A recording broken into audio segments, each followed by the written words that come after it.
국회 정모위에서 4년 전 수천 명에게 1조 6천억 원 규모의 피해를 입힌 라인펀드 환매 중단 사태가 재소환되면서 금융감독원이 발표한 특혜성 환매 의혹 파장이 확대되고 있습니다.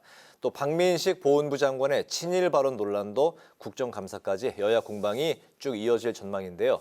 오늘 파워 인터뷰에서는 황운하 더불어민주당 의원에게 정모위 쟁점에 대한 입장을 들어보도록 하겠습니다. 의원님 어서 오십시오. 반갑습니다. 어서 오세요. 네, 안녕하세요. 네. 먼저 오늘 있었던 급박한 사안부터 좀 짚어볼까 합니다. 이재명 대표가 이제 단식 19일 차에 접어들면서 급격한 이제 체력 저하를 보였고 결국 병원으로 이제 이송이 됐습니다. 그 다음에 검찰이 또 구속영장을 이제 청구를 했는데 민주당은 이제 용산 대통령실 앞에서 이제 규탄 시위를 가졌고 이게 이제 오늘에 있었던 상황인데 그렇기 때문에 현재 20일에 국회에 이제 보고가 되고 21일 다음 날 체포동의안이 표결이 이루어질 그런 이제 전망들이 나오고 있습니다. 현재 민주당으로서 여러 가지 이런 관련한 사안이 좀 쉽지 않게 풀어가야 될 사안인 것 같은데 관련한 말씀부터 들어볼까요? 먼저 많은 국민들께서 이유가 어찌됐든 경위가 어찌됐든 제1야당 대표가 목숨을 건 단식을 19일 차 이어가고 있어서 행여나 무슨 위험한 일이 발생하지 않을까 걱정을 많이 하셨거든요. 네. 그래서 많은 국민들께서 단식 중단을 호소하고 이재명 대표에게 직접 권유도 많이 하고 해서 그럼에도 불구하고 이재명 대표께서 전혀 이제 단식 중단을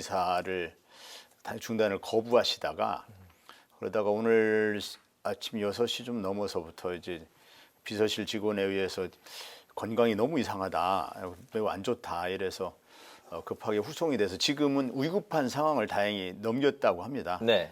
그리고 본인은 단식을 병상에서 이어가겠다라고 하는 단식을 계속하겠다는 그런 의지를 굽히지 않고 있고요. 네. 이런 상황에서 사전에 사실 예측은 된 일이었지만 검찰이 구속영장을 청구했거든요. 검찰이야 또 한 장관이 그렇게 설명한 것 같은데 사법 시스템 이렇게 설명을 한 것 같은데 검찰이 하는 수사 자체가 사실은 정상적인 사법 시스템이 아닙니다.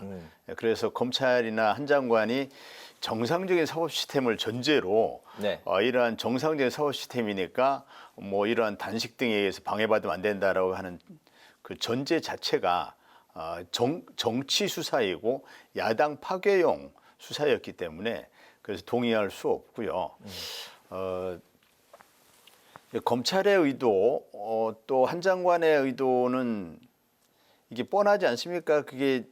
이게 구속영장을 청구를 하면 부결이 되면 곧바로 이제 방탄 이렇게 공격을 할 수 있죠. 가결이 되면 지도부 공백이 생기고 민주당에 이제 대혼란이 발생하겠죠. 분열이 발생하고 갈등과 혼란, 분열이 생긴단 말이죠.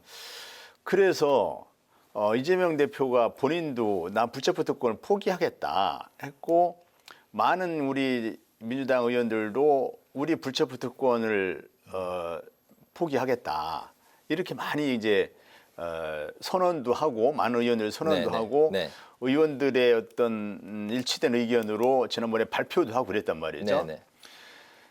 문제는 그러니까 영장을 비회기 때 청구해라. 당당하게 가서 심사를 받겠다 했는데 굳이 정기국회 회기 중에 영장을 꼭 청구한단 말이죠. 그러니까 표결을 안 할 수 없게 만들어요. 알겠습니다. 그 말씀을 좀 이제 제가 정리를 해보면 그런 이제 분위기, 체포동의안에 대한 이제 표결 분위기, 민주당 내의 분위기가 단식으로 인해서 뭔가 좀 변화가 좀 감지가 되는 상황인 것 같습니다. 말씀하신 대로 부결일 경우에는 이제 방탄에 대한 또 이제 부담이 있고 또 가결이 되면 민주당 안에 이제 대혼란이 또 있을 수 있다. 이제 그런 부담이 양쪽에 다 있는 그런 상황인데 현재 좀 부결에 대한 분위기 또 해석 그런 전망이 좀 많이 나오는 것 같은데 어떻게 예상하십니까? 이전에 단식 이전하고 물론 이제 분위기가 많이 달라진 건 맞습니다. 이재명 대표가 뭐 체포동의안 때문에 단식한 건 아니지만 이제 민주주의 파괴에 대해서 계속 경고를 하고 또 시정을 촉구하고 했지만 제1야당 대표를 대통령이 단 한 차례도 만나지 않고 있습니다. 그리고 야당이 요구하는 어떤 예컨대 어떤 장관에 대한 뭐 해임 요구라든지 네. 또는 어떤 최근에 같으면 이 장관으로서 도저히 이게 받아들일 수 없는 신원식이라든지 유인촌이라든지 뭐 김행이라든지 이런 분들의 지명을 좀 철회하라든지 하면 그럼 그 일부라도 듣는 신용이라도 해야 그래야 야당이 역할을 할 수 있지 않겠습니까? 그러면 대통령이 야당을 국정의 협력 파트너로서 동반자로서 인정을 해 주어야 네. 야당도 이제 야당의 역할을 하는 것을 국민들이 보여줄 텐데 야당을 완전히 이제 무시를 하고 야당을 이제 뭐 거추장스러운 존재 정도로 생각해서 야당을 무력화시키려는 거 아닌가. 네. 이런 것이 이제 이 단식 과정에서도 또 이게 또 확인됐단 말이죠. 그러니까 부결적으로 좀 그 분위기가 좀 이제 뭐 좀 가고 있는 분위기다라고 이제 이해하면 되겠습니다. 정리하면 네, 되겠습니까? 물론 이제 아직 뭐 당론이 정해진 건 아니지만 네네. 아무래도 이재명 대표의 단식이 그런 민주주의 파괴에 대한 본인으로 선택할 수 있는 마지막 수단으로 네. 선택을 했기 때문에 네. 그에 대해서 많은 국민들이 공감을 하고 있는 상황이어서 네. 최근에 여론조사를 보니까 부결에 대한 국민들의 어떤 지지가 높게 나타나는 그런 여론조사가 나타나고 하니까 아무래도 국회의원들이 민주당 의원들이 그에 영향을 받을 수밖에 없죠. 또 의원총회도 또 지켜봐야 될 것 같고요. 네, 알겠습니다. 맞습니다. 네, 의원님께서 소속되어 계신 정무위 쟁점인 라임 환매 특혜 의혹 공방으로 넘어가 보도록 하겠습니다. 예. 이 라임 사태가 터진 게 2019년인데요. 올 2월에야 핵심 피고인인 김봉현 전 회장에게 징역 30년이 선고가 됐습니다. 그리고 아직 피해자들은 투자금 전액을 돌려받기 위한 싸움을 계속해서 이어가고 있죠. 그렇죠. 네, 네, 네. 맞습니다. 네. 이 막대한 피해를 가져온 라임 사태가 터지기 직전에 그 민주당 김상희 의원 등에게 불법 환매가 이뤄졌다는 게 그 이복현 금감원장 발표 내용이었죠. 그리고 김상희 의원은 판매사의 환매 권유에 따랐을 뿐이다. 자, 이렇게 입장을 내놓고 있는 상황인데, 근데 그랬다고 할지라도 이 환매를 받았다는 것 이 자체가 특혜다라는 금감원 주장에 대해서는 어떤 생각 갖고 계실까요? 이제 핵심이 이게 특혜냐 아니냐, 환매 중단 네. 사태를 빚은 이 라임 사태에서 환매를 받은 사람이 있는데 이게 특혜냐 아니냐, 이게 이제 핵심이지 않습니까?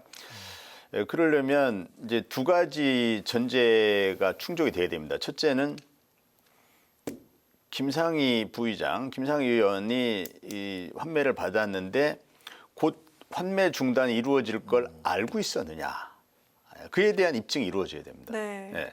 그다음에 김상희 의원이 어떠한 영향력을 행사해서 네. 환매 중단이 발생하기 전에 환매를 받았는가, 이 두 가지에 대해서 금감원이 설명을 못 하고 있어요. 네. 그러니까 환매 중단을 미리 알고 있었느냐, 네. 그다음에 중단이 곧 될 거기 때문에 내가 모종의 영향력을 행사해서, 김상희 의원이 모종의 영향력을 행사해서 나는 미리 받아야 되겠다, 환매 받아야 되겠다, 이러한 일이 발생했다는 그런 영향력 행사와 그다음에 사전 인지, 이 조건이 충족돼야 특혜를 얘기할 수 있거든요. 금감원이 설명을 할 수 있어야 됩니다. 근데 지난번에 이복형 금감원이 이에 대해 설명을 못 했어요. 설명 못 하고 그냥 뜬구름 잡듯이 네. 뭐 특혜성 뭐 이렇게 특혜만 반복했지 왜 특혜라고 하는지 근거를 설명을 못 하고 있습니다. 근데 이게 설명을 못한 이유가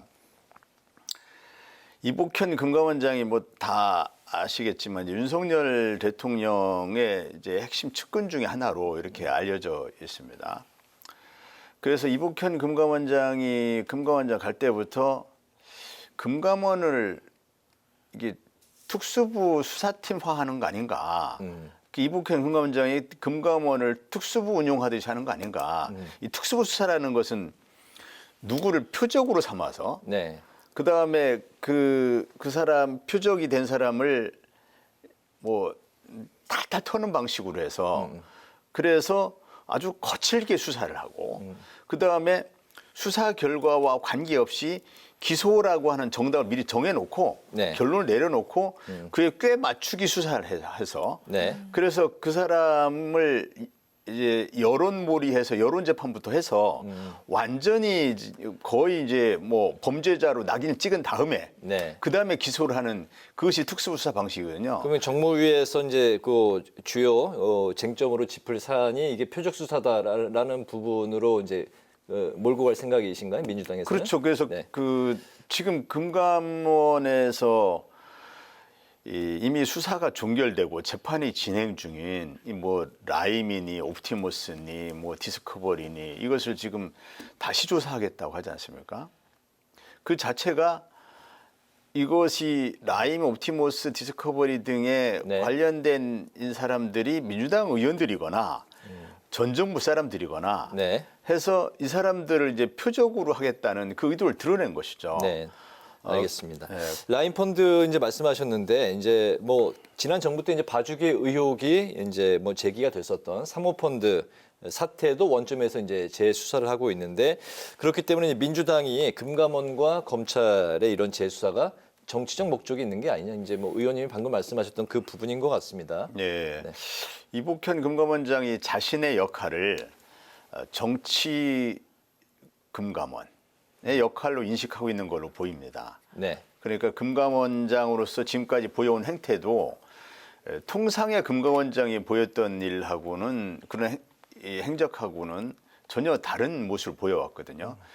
본인이 나서지 않을 일에 금융위원장의 역할에 나서거나 네. 또는 이제 정치적인 발언을 막 하거나 그래서 사실 내년 총선 출마를 염두에 둔 그런 행보 아닌가라는 그런 의심이 되고요. 내년 총선 출마를 염두에 두고 어떻게 하든지 민주당에 타격을 가하겠다.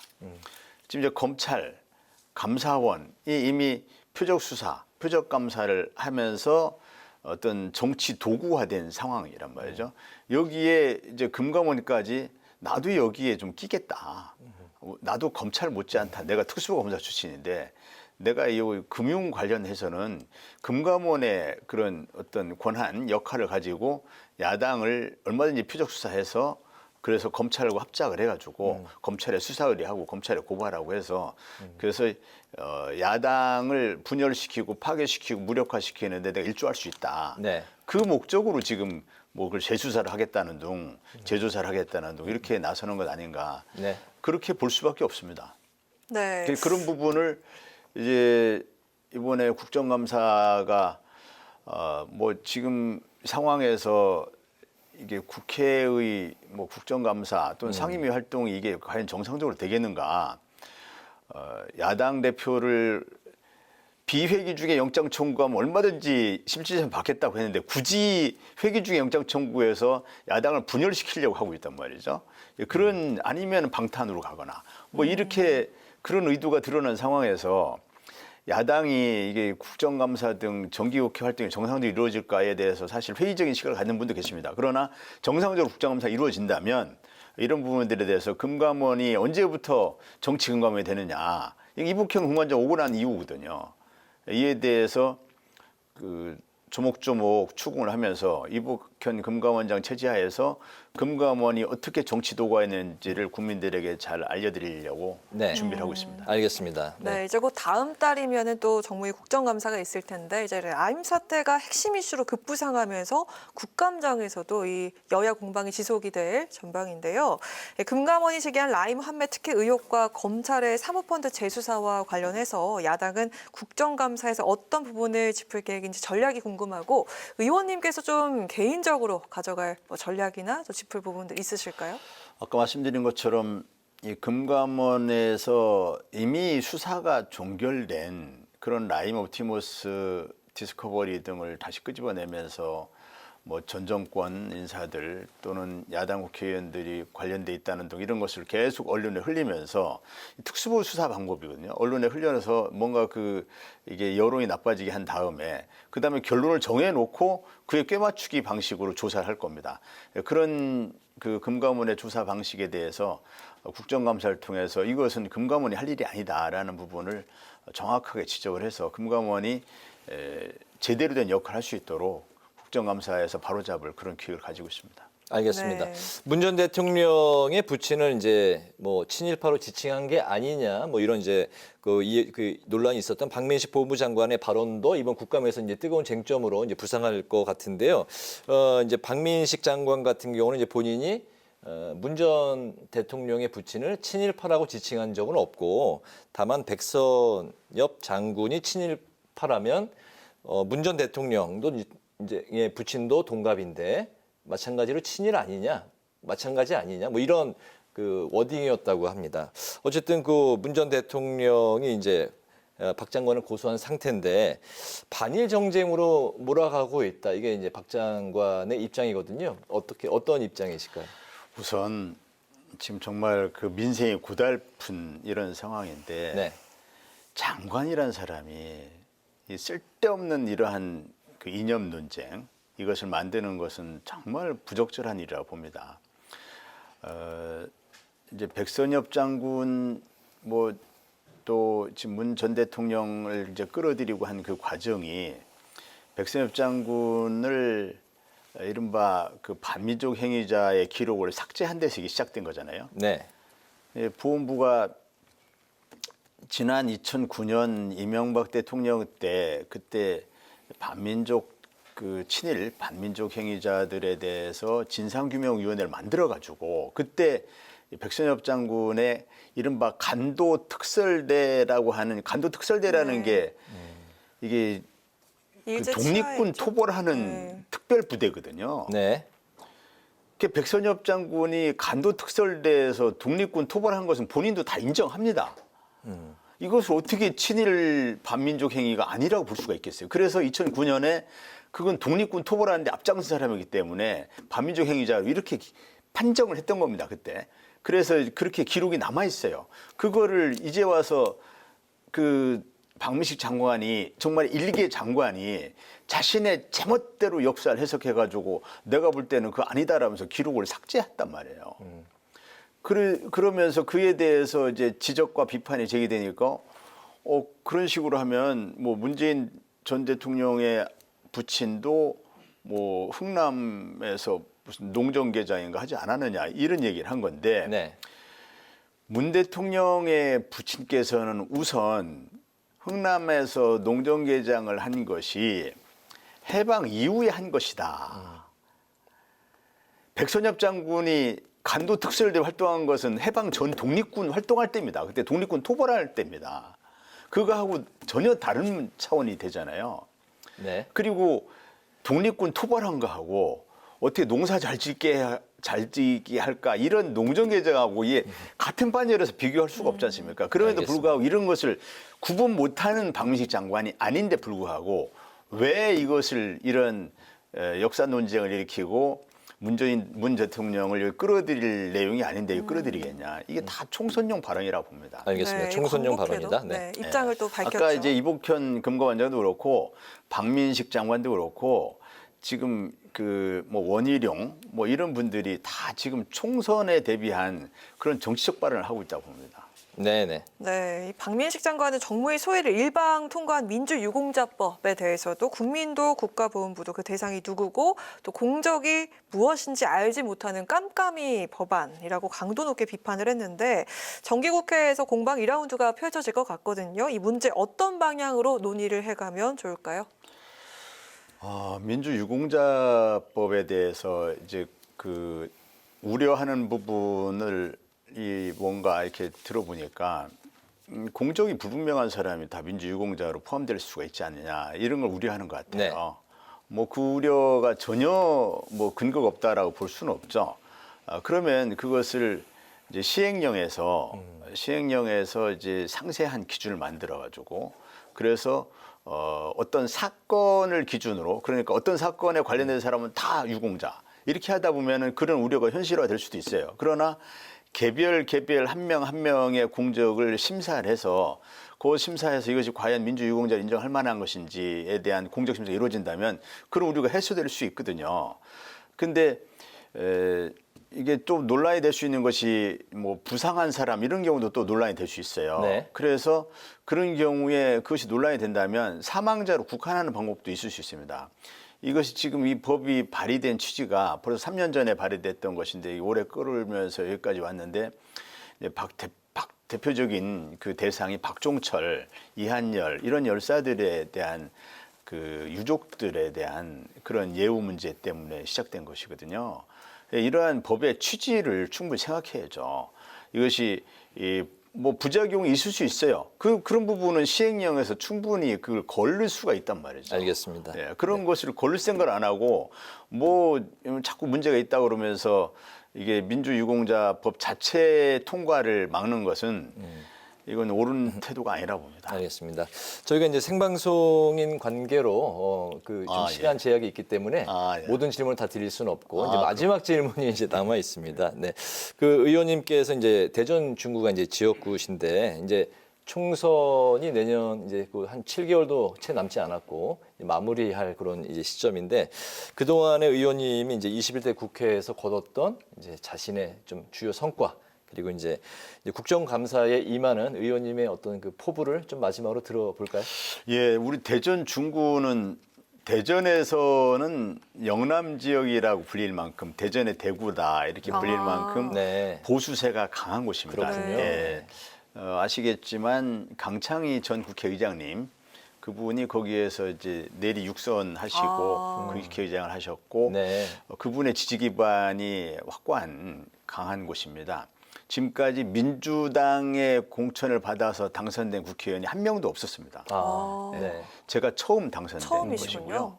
예, 지금까지는 다 국민의힘 계열이 되거나 아니면은 대전 충청 지역에 특별했던 그 지역 정당 예컨대 자민련 뭐 선진당 뭐 이런 그런 그 지역 정당 또는 보수 정당 이렇게 그분들이 당선돼서 민주당은 당선된 적이 없습니다. 그래서 정말 의정 활동도 중요하지만 저는 지역 활동을 열심히 해야 되는 네. 그런 상황에 되어 있어서 정말 열심히 했습니다. 그래서 대전 중구 원도심으로 전락한 중구를 다시 부흥시킬 수 있는 그러한 굵직굵직한 사업들을 많이 해냈고요. 대표적인 것이 중구 예전에 충남도청이 있던 원도심인데 충남도청을 어떻게 이제 원도심 활성화하는 그런 그 발판으로 활용할 것인가 이것 때문에 거기를 국립미술관으로 이렇게 네. 활용하기로 하고 그렇군요. 예산을 464억 받아내서 이런 착착 진행 중에 있고요. 그래서 이렇게 지역 그 발전, 중구의 부흥을 위해서 열심히 뛴다면 중구민들이 그 진정성 알아주고 충분히 이제 다시 선택받을 수 있을 것이다 이렇게 생각하고요. 네. 최근에 좀 제가 좀 억울하게 생각하는 것은 이른바 울산 사건이라고 울산에서 선거 개입 사건이 있었다 하면서 검찰이 최근에 저한테 그 5년을 구형도 하고 그랬거든요. 이것이 선거의 앞두고에 또 이루어지는지 네. 저는 그 의도부터 매우 의심스럽고 그리고 그것은 이제 검찰이 한마디로 정상적인 경찰 업무를 표적 수사로 둔갑시킨 정치 공작이고 검찰이야말로 표적 수사라고 보복 기소를 했다. 고래고기에 대한 보복 기소거든요. 네. 이 부분을 유권자들에게 잘 설명하면 네. 검찰로부터 부당하게 탄압받는 사람이구나라는 것을 충분히 설득력 있게 설명할 수 있지 않을까 생각합니다. 알겠습니다. 여기서 이제 오늘 파워 인터뷰 좀 마무리를 할까 합니다. 국정감사 포부도 이제 질문을 드리긴 했습니다만 시간이 다 됐기 네. 때문에 다음 기회에 저희가 또 한번 모시고 듣도록 하죠. 오늘은 정무위 쟁점인 라임 환매 특혜 의혹과 박민식 장관 친일 발언 논란에 관해서 황운하 더불어민주당 의원의 관련 말씀을 들어봤습니다. 의원님 오늘 말씀 잘 들었습니다. 네, 잘 고맙습니다. 들었습니다. 수고하셨습니다.